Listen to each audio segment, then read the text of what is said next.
এই যে আপনার মেয়েকে আপনি রেখে দিন, এত খাটো মেয়ে নিয়ে আমি ঘর করতে পারবো না। কেন জামাই? সব কথা আপনাকে বলা যাবে না।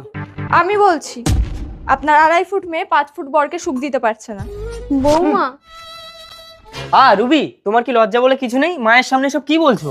হ্যাঁ, তোমার তো আমার কথা সবসময় খারাপ লাগে না। এবার তোমার ওই নাটি বোন ভাতার ছেড়ে এসেছে, বা তোমার ঘরে বসে বসে খাবে। বৌদি, আমি বসে বসে খাবো না, আমি তোমার সংসারে সব কাজ করে দেবো। বলি, একটা সংসারের কাজ কতজন করবে? তোমার মাকেই তাই কাজ দিতে পারছি না, বসে বসে খাচ্ছে।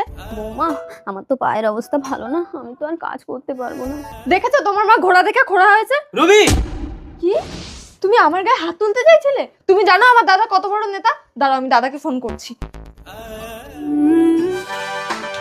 হ্যালো দাদা, তুমি কোথায় আছো? একটু আসো না, এখানে দেখো আমাকে এরা টর্চার করছে, মারছে।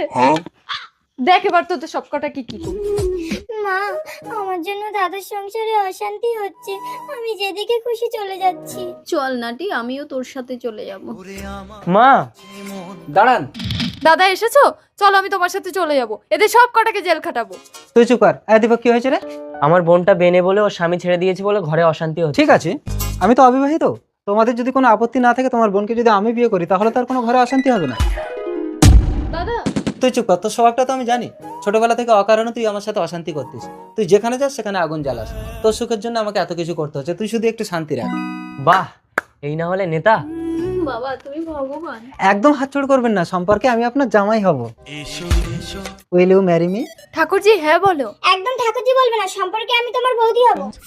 পরবর্তী অংশটি দেখতে হলে প্লিজ বলুন।